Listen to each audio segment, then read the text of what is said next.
Saya divonis oleh psikiater mengidap anxiety, gelisah yang berlebihan gitu ya. Kemudian saya selalu merasa cemas kalau bertemu banyak orang, takut pergi sendiri. Tetapi Quran surah Al-Anbiya 83, alhamdulillah kecemasanku berkurang. Pertanyaannya, bagaimana caranya supaya anxiety itu tidak pernah kambuh lagi? Gini, Quran surah ke-51 ayat 49. Wa min kulli syai'in khalaqna zawjaini la'allakum tadhakkarun. Segala hal itu aku ciptakan, kata Allah, berpasangan supaya engkau sadar cuma aku yang tidak punya pasangan. Sehat lawannya apa, Bu? Sakit. Senang lawannya apa? Sedih. Gelisah lawannya apa? Tenang. Maka kalau ada kegelisahan, kecemasan berlebihan, apa yang disebut dengan anxiety ini, maka cari lawannya. Apa lawannya? Tenang. Amalan apa yang banyak memberikan ketenangan, itu terapinya. Apa dalam Quran, ayat-ayat dan amalan yang membantu menghadirkan ketenangan? Satu, saya tulis cepat. Dan saya sudah pernah sampaikan ini, dan alhamdulillah insya Allah banyak manfaatnya. Satu, Quran surah 13 ayat 28. Amalannya dua, Quran surah ke-20 ayat 14. Tiga, Quran surah ke-4 ayat 103. 4, Quran surah ke-15 ayat 9. 5, Quran surah ke-54 ayat ke-17, 22, 32, 40.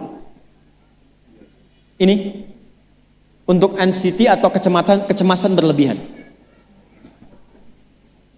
1, Quran surah 13 ayat 28. Perhatikan kalimatnya. Pelan-pelan, Bu. Ibu, kalau gelisah, cemas itu adanya di hati atau di fisik? Dari hati baru mengalir ke pikiran, kan? Baik, perhatikan bagaimana cara menenangkan hati sehingga pikiran ikut tenang. Ini langsung dari Allah. Ala bidzikrillahi tatma'innul qulub. Kata Allah, ala, yakinkan pada dirimu. Fokus. Ala itu harful istikhbar wa taukid, huruf yang berfungsi membuka informasi dan meyakinkan. Jadi kalau ibu ingin tenang, ada yang divonis cemas berlebihan, anxiety, pertama kata Quran mesti yakin dulu nih. Lawan itu yakinkan pada diri. Bidzikrillahi, dengan banyak meningkatkan zikir kepada Allah, tatmainnul qulub, dampaknya ke hati memberikan ketenangan.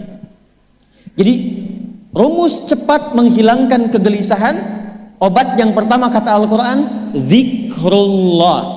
Apa obatnya?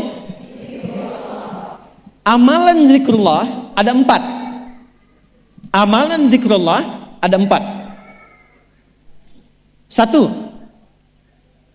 saya lompat dulu ke yang paling cepat, yang paling gampang, yang paling mudah. Quran surah ke-4 ayat 103. فَإِذَا قَضَيْتُمُ الصَّلَاةَ فَاذْكُرُوا اللَّهَ. Maka jika engkau telah tuntas mengerjakan salat, berzikirlah kepada Allah. Ibu kalau sudah salat ada zikir? Ya, subhanallah, alhamdulillah, Allahu akbar, astagfirullah, ada itu? Hafal ya? Itu yang paling gampang. Kalau sedang cemas, keluarkan zikir pertama dalam bentuk kalimat thayyibah. Apa kalimat pertama yang dibaca setelah salat? Bukan. Astagfirullah. Assalamualaikum warahmatullah. Assalamualaikum warahmatullah. Astaghfirullah. Astaghfirullah. Astaghfirullah. Allahumma antas salam wa minkas salam. Tabarakta ya dzal jalali wal ikram. Kalau ingin agak panjang, boleh. Ada yang versi panjangnya. Ya astaghfirullahalazim alladzi la ilaha illa huwal hayyul qayyum wa atubu ilaih. Baca 3 kali. Allahumma antas salam wa minkas salam wa ilaika ya'udus salam. Fahayyina rabbana bis salam wa adkhilna al jannata daras salam. Tabarakta ya dzal jalali. Yang pertama versi singkat, yang kedua digabung dengan doa versi panjang. Kalau sedang gelisah, bacakan cepat, tapi harus yakin, karena kalimat Qurannya mesti yakin. Astagfirullah, astagfirullah, astagfirullah. Jangan cuma di lisan sambil ingat Allah. Enggak, ini enggak main-main ya, ini enggak main-main. Jadi begitu sedang gelisah, cemas berlebihan, merasakan cemas, anak gimana belum datang, astagfirullah. Tapi sampaikan ke jiwa, ingat Allah, astagfirullah. Astagfirullah. Sampai terjadi perubahan dalam hatinya, merasakan ketenangan. Astagfirullah, astagfirullah.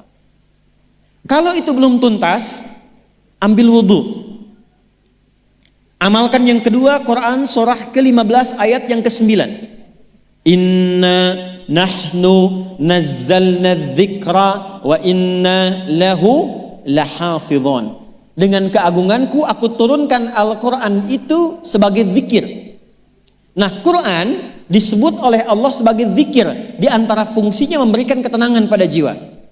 Ibu kalau sedang cemas, istighfar, masih ada sisanya wudu, ambil mushaf menghadap kiblat, baca bu.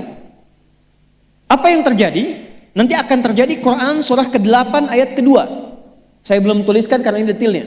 Innamal mu'minuna alladzina idza dzukirallahu wajilat qulubuhum wa idza tuliyat 'alaihim ayatuhu zadathum imana wa 'ala rabbihim yatawakkalun.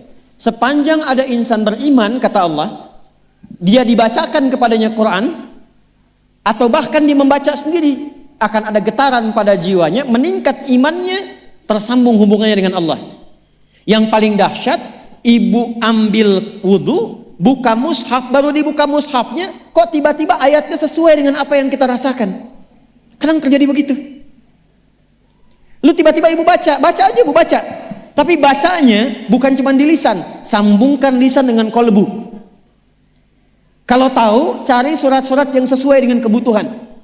Misal, maaf ya bu ya, ada yang menganggap misalnya ibu nggak punya kelebihan, ditinggalkan oleh teman, dikecilkan bahkan oleh pasangan sendiri, buka surat Ad-Duha, buka surat Al-Insyirah, 2 aja dulu.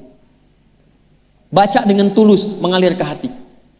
Begitu ibu bacakan Wad-Duha wal-laili idza saja ma wadda'aka rabbuka wa ma. Perhatikan, rasakan surah itu diturunkan untuk ibu. Karena begitulah cara baca Quran. Kata para ulama, kalau kita ingin merasakan kenikmatan baca Al-Quran, rasakan saat baca surat itu diturunkan untuk kita. Maka cara bacanya akan beda. Wadduha, demi segala kenikmatan yang telah aku berikan kepadamu, seperti engkau nikmat merasakan cahaya duha, aku bersumpah. Walaili idza saja, dan demi semua kesulitan yang kau rasakan sekarang seperti gelapnya malam. Ma wadda'aka rabbuka wa ma qala. Hei, tanamkan pada hatimu yang paling dalam, aku tidak akan pernah meninggalkanmu dan engkau tidak seperti apa yang orang-orang lain katakan. Kalau ibu rasakan baca Quran seperti itu, hilang gelisah. Masih ada lagi kegelisahannya, menghadap ke arah kiblat, tunaikan sholat. Sholatnya apa saja, sesuai dengan waktunya. Kalau duha, duha. Kalau nggak ada waktu khusus, ambil wudhu, sholat mutlak, sholat wudhu, menghadap ke kiblat. Lalu maaf, saya tutup, saat sujud, tumpahkan semua kegelisahan itu dalam sujud. Tumpahkan semua, sampai air matanya mengalir. Gak apa-apa, tumpahkan semua. Nanti rasakan perubahan yang terjadi setelah sholat tuntas dikerjakan.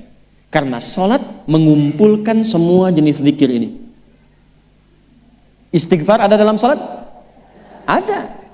Ya, ibu ruku sujud baca istighfar. Subhanakallahumma bihamdika Allahumma ighfirli. Subhanallah ada? Alhamdulillah ada? Allahu Akbar ada? Dalam sholat baca Quran? Al-Fatihah itu Quran. Semua ada. Sudah? Yang terakhir, biasanya kalau sudah selesai sholat, ketenangan awal itu muncul. Tapi setelah itu kadang-kadang muncul lagi, kalau belum tuntas semua. Maka praktekkan isi surat Al-Insyirah. Ini penutupnya. Inna ma'al usri fa inna ma'al usri. Apa artinya insyirah? Insyirah itu suasana hati yang lapang, selapang-lapangnya seakan-akan gak ada beban lagi. Maka kata Allah, kalau hatimu ingin lapang dan tidak pernah merasakan ada beban lagi, maka perhatikan, alam nashrah. Hei, masa engkau merasa cemas, gelisah dan berlebihan hanya karena masalah yang sekarang kau hadapi? Bukankah dulu banyak ribuan masalah yang telah aku selesaikan? Jadi kalau ibu mengalami masalah sekarang, jangan sampai larut sedih dengan masalah yang sekarang. Yakin dulu pun banyak masalah selesai juga. Alam nashrah. Lalu apa yang harus dilakukan? Kata Allah, seberat-beratnya beban, tanamkan keyakinan pada jiwamu. Inna ma'al usri, semua ini pasti selesai. Pasti ada solusinya. Pasti selesai. Inna ma'al usri yusra itu bahasa singkatnya begini, pasti selesai. Pasti tuntas. Yakin Allah sudah jamin pasti tuntas. Jelas? Jadi kalau sedang punya persoalan, yakinkan pada diri kita masing-masing, ini pasti selesai. Insya Allah ada solusinya. Nggak mungkin Allah titipkan kalau saya tidak sanggup menjalaninya. La yukallifullahu nafsan illa, maka lakukan yang ini dan secara kontinu. Terapinya ini aja. Terapinya ini aja.